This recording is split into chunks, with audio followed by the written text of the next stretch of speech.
Hello friends, welcome back to the channel.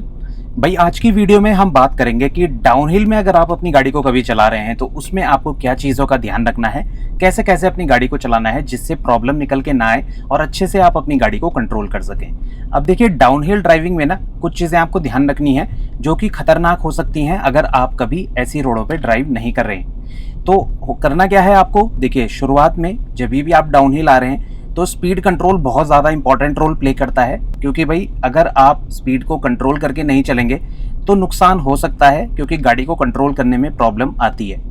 अब देखिए, गाड़ी को फ्लैट सरफेस चलाने में थोड़ा आसानी फील होती है, क्योंकि वहाँ पर क्या होता है, पूरा स्पेस आपको देखने को मिलता है।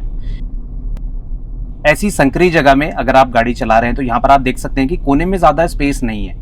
तो अगर कोई बड़ी गाड़ी आ जाती है या फिर आपकी गाड़ी ज़्यादा सेंटर में चल रही है तो फंसने के चांस ज़्यादा होते हैं। तो उस टाइम पे ना बहुत ज़्यादा कंट्रोल करके आपको गाड़ी को क्रॉस करवाना है। साथ ही साथ यहाँ पर क्लच मूवमेंट, ब्रेक का कंट्रोल और गियर शिफ्टिंग बहुत ज़्यादा इंपॉर्टेंट रोल प्ले करती है, जिसके कारण आप अपनी गाड़ी को अच्छे से कंट्रोल कर सकते हैं। तो अब हम रोड पे गाड़ी चलाते हुए बात करेंगे, पर उससे पहले ये बहुत ज़्यादा इंपॉर्टेंट चीज़ है कि भाई आपको अपनी गाड़ी को जो है थोड़ा बहुत फेमिलियर होना पड़ेगा जब आप ऐसी रोडों पे ड्राइव करना स्टार्ट कर रहे हैं, क्योंकि यहाँ पर गलती की गुंजाइश नहीं है। अगर आपकी गाड़ी रोड से बाहर जाती है तो बहुत ज़्यादा डेंजरस या डेडली हो सकता है। तो अब धीरे धीरे गाड़ी को बढ़ाना स्टार्ट करेंगे। क्लच कंट्रोल आपको अच्छे से प्रैक्टिस करना है कभी भी आप ऐसी संकरी रोडों पे आ रहे हैं, क्योंकि यहाँ पर क्या है, टर्न्स एकदम से आते हैं, तो वहाँ पर आपको स्पीड भी कंट्रोल करनी है। साथ ही साथ स्टीयरिंग का जो जजमेंट है वो भी आपको अच्छे से आना चाहिए। तो दोनों हाथ अपने स्टीयरिंग में रखिए। अब देखिए, ये ब्लाइंड टर्न सा है, यहाँ पर गाड़ियाँ स्पीड से भी आ सकती हैं। तो ये ए पिलर जो ब्लाइंड स्पॉट बनाता है, तो साइड से आपको विजिबिलिटी ज़रूर रखनी है। इससे क्या होता है ना कि अगर आप अपनी गर्दन को थोड़ा सा दाएं बाएं करके देखेंगे तो थोड़ा सा ये जो ब्लाइंड स्पॉट बनता है ए पिलर का, ये काफ़ी हद तक कम हो जाएगा। मतलब ख़त्म तो आप नहीं कर सकते हैं, पर काफ़ी हद तक कम हो जाएगा, जिससे आपको गाड़ी चलाने में आसानी रहेगी।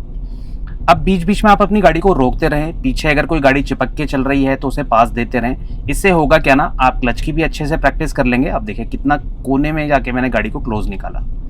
तो ये जजमेंट पॉइंट ना आपको बीच बीच में प्रैक्टिस करते रहना है। मतलब लेफ्ट का, राइट का, ये ए पिलर है, इससे बाहर रहेगी गाड़ी तो भाई इजीली क्रॉस हो जाएगी। सेंटर पॉइंट ये स्टिकर देख सकते हैं, इससे लेफ्ट रहेगा ऑब्जेक्ट तो आसानी से आप उसे क्रॉस कर सकते हैं। तो बीच में सेफ स्पेस होता है। इसमें क्या है कि आप अपनी गाड़ी को आराम आराम से चलाते रहेंगे तो आपकी गाड़ी दाएं बाएं से टच नहीं होगी।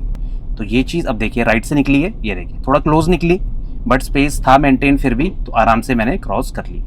अब डाउनहिल अगर कहीं खराब रोड है, जैसे इस टाइप के आप देख सकते हैं, तो यहाँ पर आपको ज़्यादा सावधानी रखनी है, क्योंकि यहाँ पर सिर्फ ब्रेक यूज़ करने से काम नहीं चलेगा। थोड़ा बहुत कंट्रोल इंजन ब्रेकिंग का भी रहे, वो अच्छी चीज़ है। तो उसके लिए आपको करना ये है कि अपनी गाड़ी को आपको लोअर गियर में रखना है। मतलब आप थर्ड गियर में चल सकते हैं। फोर्थ अगर आपको लगता है कि भाई गाड़ी थोड़ा सा ज़्यादा स्लो हो रही है तो फोर्थ आप लगा सकते हैं, पर थर्ड गियर बहुत ज़्यादा अप्रोप्रिएट होता है, क्योंकि थर्ड गियर में ना आपको ब्रेक कम लेने पड़ेंगे। और दूसरी चीज़ कि आपकी गाड़ी की इंजन ब्रेकिंग भी अच्छा खासा काम करती है। तो गाड़ी में कंट्रोल रहेगा मेंटेन, तो आप अच्छे से जो है अपनी गाड़ी को फोकस कर सकते हैं स्ट्रेट चलाने में, जिससे कि दिक्कत निकल के नहीं आएगी। वरना हमारी जो दिमाग में है ना, काफ़ी सारी चीज़ें चलती हैं शुरुआत के दिनों में कि आपको गियर शिफ्ट भी करना है, आपको स्टीयरिंग को कंट्रोल भी करना है, आपको लेफ्ट राइट भी देखते रहना है। तो ये सारी चीज़ें ना काफ़ी मिक्सअप हो जाती हैं जब आप शुरुआत के टाइम पे गाड़ी चलाना सीख रहे हैं। तो अब रोड देख सकते हैं, इतनी संकरी है कि मैं कोने में चल रहा हूँ, फिर भी जो मेरा गाड़ी का राइट वाला हिस्सा है ना, ये रोड के सेंटर में आ रहा है। सेंटर से भी आप बोल सकते हैं कि राइट की तरफ जा रहा है, तो स्पेस काफ़ी कम है। अगर आपको ऐसी सिचुएशन में पास देना है या फिर सामने से कोई गाड़ी आ जाए तो अपनी गाड़ी को आप स्लो कर लीजिए, हो सके तो रोक लीजिए, क्योंकि भाई जल्दबाजी करना ठीक नहीं है। अब ऐसे हाईवे जो हैं तो ये भी संकरे, पर ये स्पेस आपको मिल जाएगा इन रोडों पे, इन पे ज़्यादा आपको घबराने की ज़रूरत नहीं है। बट एक चीज़ से आपको ज़रूर सतर्क रहना है कि डाउनहिल में ना गाड़ी एकदम से स्पीड पकड़ती है। तो अगर आप फोर्थ या फिफ्थ गियर लगा रहे हैं या सिक्स गियर में चल रहे हैं तो बहुत सावधानी रखनी ज़रूरी है। अब यहाँ पर देखिए थोड़ा सा कंजेशन है, स्लो में निकालूंगा। और अब यहाँ पर एक्चुअल में जो बहुत ज़्यादा स्टीप स्लोप है ना, ये स्टार्ट होगा। तो यहाँ पर मैं फोर्थ गियर से ऊपर नहीं जाऊँगा। आप कोशिश करें, अगर बहुत डर लग रही है आपको या फिर आपकी गाड़ी स्पीड पकड़ रही है, आपको मुश्किल आ रही है गाड़ी को कंट्रोल करने में, तो आप थर्ड गियर तक चल सकते हैं। अब टर्न्स आप देखते रहिए कितने शार्प आएंगे यहाँ पे। तो मैं साइड से भी थोड़ा सा विजिबिलिटी चेक करूँगा, देखिए, क्योंकि ये बहुत ज़्यादा नैरो है। तो यहाँ पर पहाड़ भी ना थोड़ा सा ब्लाइंड स्पॉट में ऐड कर रहा है जो मेरे ए पिलर का बन रहा है। तो कुछ गाड़ियों में ए पिलर ज़्यादा ब्लाइंड स्पॉट बनाता है, कुछ गाड़ियों में कम बनाता है। अब आप देख सकते हैं ब्रेक की मदद से ही मैं गाड़ी को कंट्रोल कर रहा हूँ यहाँ पे। और देखिए गाड़ी स्पीड ना पकड़े, इसके लिए बीच बीच में ब्रेक का इस्तेमाल कर रहा हूँ। कंटिन्यू आपको ब्रेक दबा के नहीं रखना है। अगर आप ब्रेक को 30 सेकंड 40 सेकंड कंटिन्यू दबाते हैं और वही प्रैक्टिस करते हैं तो आपकी गाड़ी के जो ब्रेक है ना गर्म हो जाएंगे। अब देखिए पीछे गाड़ी आ रही है, पहले इसको पास दे दूंगा और फिर दोबारा कंटिन्यू करूँगा। देखिए क्लच का मैं यूज़ जो कर रहा हूँ ना वो सिर्फ गियर शिफ्टिंग के लिए कर रहा हूँ। डाउन हिल में जो है आप क्लच को ब्रेक के साथ बार बार यूज़ मत करिए, यह प्रैक्टिस जो है ये ख़राब है। इससे क्या होता है कि आपकी हैबिट बन जाती है, फिर आप जहाँ पर भी ब्रेक लेना चाहेंगे वहाँ पर ऑटोमेटिकली आपका लेफ्ट पैर जो है वो क्लच की तरफ जाएगा। अब देखिए टर्न आया तो यहाँ पर क्या है, सिर्फ ब्रेक की मदद से गाड़ी को कंट्रोल करूँगा, साइड से विजिबिलिटी चेक करी और अपनी ही साइड गाड़ी रखूँगा।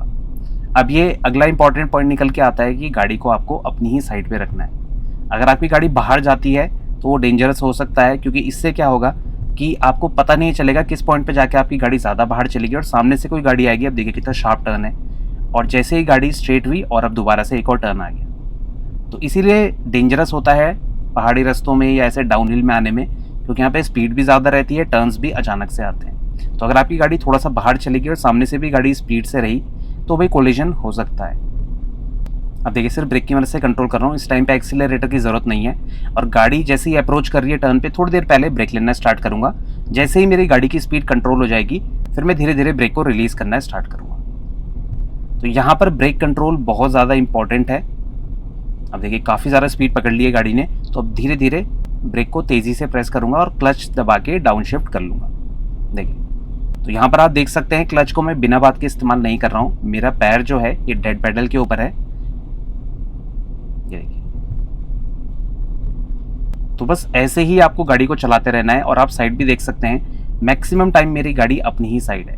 अब ये सिचुएशन डिफिकल्ट होती है क्योंकि जब चढ़ाई में आप चलते हैं जैसे अभी आप देख रहे हैं तो यहाँ पर गाड़ी को कंट्रोल करना थोड़ा सा आसान रहता है, क्योंकि आपको एक्सेलरेशन पे ध्यान देना है। अगर कोई ऑब्जेक्ट सामने से आता है और आपकी गाड़ी फंस रही है तो वहाँ पर आप बीच बीच में ब्रेक का इस्तेमाल कर सकते हैं। तो यहाँ पर भी आपको कंट्रोल अच्छा चाहिए होता है, पर डाउनहिल में ना स्पीड अपने आप से बढ़ती है, क्योंकि डाउनहिल रहता है तो मोमेंटम गाड़ी अपने आप से गेन करती है। अब देखते हैं आप यहाँ पर की चढ़ाई आ गई है और गाड़ी भी आ गई थी तो मैंने गाड़ी को रोक लिया। अगर आपको लग रहा है कि गाड़ी नहीं निकल पाएगी पहले ही अपनी गाड़ी को रोक लीजिए। और उठाने के लिए क्लच कंट्रोल बहुत इंपॉर्टेंट होता है। ये सिर्फ मैं आपको बताने के लिए बता रहा हूँ कि चढ़ाई में अगर आपकी गाड़ी फंस जाती है हैंड ब्रेक को धीरे धीरे डाउन करिए, क्लच को रिलीज करिए, गाड़ी बिना पीछे जाए एक बार में आगे बढ़ेगी। तो क्लच कंट्रोल इसलिए ज़्यादा इंपॉर्टेंट होता है। अब ऐसी सिचुएशन में आपको क्लच का यूज़ करना है, इसीलिए मैंने आपको ये चीज़ समझाई कि डाउनहिल में तो उतना ज़्यादा यूज़ नहीं होता है क्लच का इस तरह से, बट अगर चढ़ाई कहीं पर लग गई है तो वहाँ पर क्लच का बहुत ज़्यादा इंपॉर्टेंट रोल निकल के आता है। तो यहाँ पर ब्रेक से ज़्यादा क्लच का कंट्रोल ज़्यादा मैटर करता है, क्योंकि ऐसी सिचुएशन में कई बार होता है कि हमें हाफ क्लच भी इस्तेमाल करना पड़ सकता है। तो हाफ क्लच, बाइटिंग पॉइंट और ये चीज़ें आपको प्रैक्टिस करनी है क्लच की, तभी आप डाउनहिल है चाहे अपहिल है वहाँ पर अच्छे से अपनी गाड़ी को चला पाएंगे। अभी देखिए सेकंड गियर में ही चला रहा हूँ मैं, तो ऐसी सिचुएशन में क्या है कि ब्रेक और क्लच की मदद से ही गाड़ी को कंट्रोल करूंगा। अगर कोई ऑब्जेक्ट पीछे है तो उसको जाने दीजिए, जैसे मैंने पहले भी कहा था। अगर वो ज़्यादा देर आपके पीछे चलेगा ना तो आपको भी डिस्टर्ब होगा और आप जो है अपनी ड्राइविंग पे फोकस नहीं कर पाएंगे। तो ये जो चढ़ाई वाला सेक्शन था ना, ये थोड़ा सा ट्रिकी हो जाता है नए नए ड्राइवर्स के लिए, क्योंकि कई बार ढलान वाले रास्ते में एकदम से ऐसा सरफेस आ जाता है जहाँ पर कि थोड़ा सा चढ़ाई लग जाती है। तो वहाँ पर हमें गाड़ी को किस तरह से कंट्रोल करना है, आप हैंड ब्रेक वाला मेथड भी इस्तेमाल कर सकते हैं, आप फुट ब्रेक वाला मेथड भी इस्तेमाल कर सकते हैं। दोनों मेथड अच्छे होते हैं, जो आपको ज़्यादा कंफर्टेबल लगे आप उसको इस्तेमाल कर सकते हैं, पर आना आपको दोनों चाहिए। मतलब आप प्रैक्टिस जितनी ज़्यादा करेंगे मेथड्स की तो वो आपके लिए ही ईजी रहेगा। अब डाउनहिल में देख लेते हैं, जिस तरह से देखिए क्लच पहाड़ों में ज़्यादा इस्तेमाल होता है तो ब्रेक का यहाँ पर ज़्यादा यूज़ है, और ब्रेक को आप कॉम्बिनेशन में भी इस्तेमाल कर सकते हैं। अभी तो मेरी गाड़ी जो है ज़्यादा स्पीड में नहीं है तो सिर्फ ब्रेक की मदद से कंट्रोल करूँगा। किसी भी पॉइंट में अगर आपको लगे कि मेरी स्पीड ज़्यादा ड्रॉप हो रही है, या तो डाउन शिफ्ट कर लीजिए, और गाड़ी को रोकना है तो वहाँ पर जो है आप अपनी गाड़ी के गियर भी स्किप कर सकते हैं, जो मैं आगे आपको बताऊँगा। अब जजमेंट भी इंपॉर्टेंट रोल प्ले करता है। देखिए जब गाड़ी स्पीड में रहती है ना तो तब आप तो जजमेंट एकदम से नहीं ले सकते, क्योंकि हाई स्पीड में नहीं लेना चाहिए। बट जब आपकी गाड़ी फंसने वाली है या टाइट स्पेस है तो वहाँ पर आप जजमेंट ले सकते हैं। लेफ्ट राइट का जजमेंट इंपॉर्टेंट रोल प्ले करता है। तो ऐसी संकरी जगह में भी आपको स्पेस यूटिलाइज पूरा करना है। आप सेंटर की मार्किंग देख सकते हैं, जहाँ पर सामने से गाड़ी आएगी मैं उसे बिल्कुल कॉर्नर में मैच कर लेता हूँ ताकि मेरी गाड़ी एकदम से कॉर्नर में चली जाए। मतलब मैं पर्सनली नहीं करता हूँ, बट जब मैं आपको बताऊँगा तो वहाँ पर आप इस चीज़ पे ध्यान दीजिएगा कि जब मैं कॉर्नर का स्पेस यूज़ करता हूँ तो ये सेंटर मार्किंग है ना, ये बिल्कुल जो है लेफ्ट में चली जाती है और राइट से सामने वाली गाड़ी जो है ईजिली क्रॉस हो जाती है। ऐसे में आपको दिक्कत नहीं आएगी। साइड जजमेंट भी आपको अच्छे से करना आना चाहिए। इससे क्या होता है, हमारी ड्राइविंग जो है बहुत ज़्यादा इजी हो जाती है और हमें जो है गाड़ी को एक बार में निकालने में काफ़ी ज़्यादा आसानी हो जाती है। देखिए अभी गाड़ी राइट से बाहर निकली तो कोई दिक्कत नहीं थी, स्पेस था। अगर इससे भी ज़्यादा संकरी जगह है तो वहाँ पर भी ईजिली क्रॉस हो जाएगी गाड़ी, ऐसी कोई दिक्कत नहीं है कि आपकी गाड़ी फंसेगी। अब देखिए सारी गाड़ियाँ ए पिलर से बाहर है, पर मुझे अपनी साइड का स्पेस भी यूज़ करना है। कई बार ऐसी रोडों में क्या होता है कि सामने वाली गाड़ी भी आपकी तरफ रहती है और आप भी थोड़ा सा बाहर रहते हैं तो टक्कर हो सकती है। अब देखिए अगर कभी भी आपको डाउन शिफ्ट करना है या गाड़ी को एकदम रोकना है, जैसे अभी मैं रोकूंगा, तो आप चाहे 4th गियर में चल रहे हैं, 5th गियर में चल रहे हैं, पहले तो कॉर्नर मैच करिए, स्पेस पूरा यूज़ करिए। ये देखिए अब मैं सेंटर से मैच करूँगा और डाउन शिफ्ट करके एकदम आप कोई से भी गियर में आ सकते हैं, डिपेंडिंग कि आपकी स्पीड कैसी है। कितना कॉर्नर में लगी है गाड़ी एक बार में आप देख सकते हैं, और अच्छे से जाके पूरा स्पेस मैंने यूज़ करा है। और मेरी वाली जो साइड है ना, ये ऑलमोस्ट जो है वाइट लाइन के ऊपर ही है, तो मतलब मैंने गाड़ी को इतने कम जगह में भी बिल्कुल कॉर्नर में लगा दिया। तो आपको भी पूरा स्पेस यूज़ करना है। अगर साइड में कोई पैसेंजर है आप थोड़ा सा एक्स्ट्रा स्पेस छोड़ सकते हैं, पर इस सिचुएशन में भी साइड वाला पैसेंजर आराम से उतर सकता है, ऐसी कोई टेंशन वाली चीज़ नहीं है, ठीक है ना। तो आप जो है इस चीज़ का बेनिफिट उठा सकते हैं जजमेंट के थ्रू कि अपनी गाड़ी को अगर एक बार में साइड में लगाना है, और साथ ही साथ गियर स्किपिंग भी कर सकते हैं। और अगर ऐसी ढलान वाली रोडों पे आप अपनी गाड़ी को रोक रहे हैं तो हमेशा ध्यान रखिए हैंड ब्रेक ज़रूर इंगेज करिए। और अगर बहुत ज़्यादा डाउन हिल है, मतलब बहुत ज़्यादा खड़ी चढ़ाई में आप किसी कारण से रोक रहे हैं गाड़ी को, तो वहाँ पर जो है आपको अपनी गाड़ी को गियर में रोकना है और साथ में हैंड ब्रेक इंगेज कर दीजिए। उससे क्या होता है, गाड़ी रोल डाउन नहीं होती है। कई केस में क्या होता है कि गाड़ी जो है एकदम से आगे बढ़ने की कोशिश करती है, अगर आपने हैंड ब्रेक अच्छे से नहीं लगाई है, हैंड ब्रेक की पावर भी कुछ गाड़ियों में धीरे धीरे कम हो जाती है, तो प्रॉब्लम निकल के आती है, तो गाड़ी आपकी आगे जा सकती है, जो बहुत ज़्यादा डेंजरस हो सकता है। तो इस चीज़ का भी आप ध्यान रखिए। अभी मैंने आपको लेफ्ट का बताया था, अब मैं आपको राइट का भी बता देता हूँ कि अगर आपको गाड़ी को एक बार में साइड में रोकना पड़ गया तो राइट का डेमोन्स्ट्रेशन के लिए मुझे थोड़ा सा जो है अपोजिट साइड में जाना पड़ेगा, क्योंकि लेफ्ट साइड तो मेरी तरफ है ना, तो लेफ्ट में इतनी प्रॉब्लम नहीं है। पर किसी केस में अगर जैसे कहीं पार्किंग है, आप अपोजिट साइड जा रहे हैं, आपको पूरा स्पेस यूज़ करना है, तो राइट साइड में किस तरह से करना है उसका भी बताऊँगा।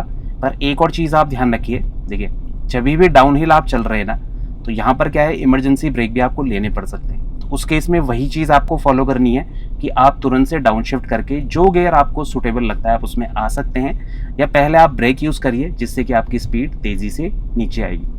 क्योंकि इस केस में लोग क्या करते हैं, अगर स्पीड ज़्यादा है एकदम ब्रेक लेने पड़ गए, तो कई लोग ना क्लच ही दबाते हैं पहले, तो वो चीज़ आपको नहीं करनी है। सबसे पहले आप ब्रेक दबाइए, गाड़ी की स्पीड को कंट्रोल करिए। जब स्पीड अच्छी खासी नीचे आ जाएगी उसके बाद जो है आप क्लच दबा के गाड़ी को बंद होने से बचा सकते हैं या फिर डाउन शिफ्ट कर सकते हैं। तो वो आपके ऊपर है कि आपको कौन सा तरीका फॉलो करना है, बट सबसे पहले आपकी प्रायोरिटी होनी चाहिए कि मुझे ब्रेक हिट करना है। क्योंकि इमरजेंसी ब्रेकिंग या कभी आपको गाड़ी को अचानक रोकना है तो सबसे पहली प्रायोरिटी आपकी ये होती है कि मुझे स्पीड को कम करना है। तो वो चीज़ अगर आप फॉलो करेंगे ना, तो आपकी गाड़ी टाइम पे रुकेगी बिना किसी प्रॉब्लम के, और जो है आप आसानी से गाड़ी को कंट्रोल भी कर पाएंगे। तो जो चीज़ मैं राइट के लिए बता रहा था, अब राइट का देख लेते हैं कि अगर आपको अपनी गाड़ी को एक बार में राइट में रोकना है तो ये ए पिलर को आप कॉर्नर में मैच कर दीजिए, जितना कोने में आपको गाड़ी को ले जाना है। और जब ये एग्जैक्ट मैच हो जाएगा उसके बाद भी काफ़ी स्पेस रहेगा। अब यहाँ आगे पीछे कोई गाड़ी नहीं है तो मैं आपको करके दिखा देता हूँ।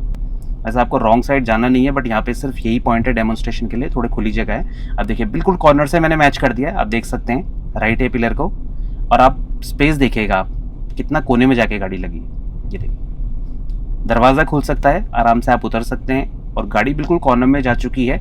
लेफ्ट साइड भी मेरी काफ़ी अंदर है वाइट लाइन के, तो राइट में लेफ्ट में आप अंदर बैठ के एकदम से अंदाज़ा लगा सकते हैं, अपनी गाड़ी को साइड में लगा सकते हैं। तो ये सारी चीज़ें आप ध्यान रखेंगे तो गाड़ी चलाना बहुत आसान हो जाएगा। डाउन हिल में अगर आप चल रहे हैं तो यहाँ पर ब्रेकिंग, क्लच कंट्रोल बहुत इंपॉर्टेंट रोल प्ले करता है। ज़्यादा एक्सेलरेशन की ज़रूरत नहीं है, कम स्पीड में चलेंगे तो सेफ रहेंगे। हॉर्न का यूज़ करिए टर्न पे, और बीच बीच में ब्रेक लेते रहें अगर नर्वसनेस ज़्यादा हो रही है। तो आई होप आपको ये वीडियो अच्छा लगा होगा, समझ में आया होगा। फिर भी कोई डाउट रहता है आपका डाउन हिल से रिलेटेड, या कोई और भी चीज़ है जो भाई डाउट क्रिएट करती है आपके मन में, आप कमेंट सेक्शन में हमारे साथ पूछ सकते हैं। तो मिलते हैं इसी नेक्स्ट इन्फॉर्मेटिव वीडियो के साथ, तब तक बने रहें चैनल के साथ, Shridesh blogs. Thank you so much for watching.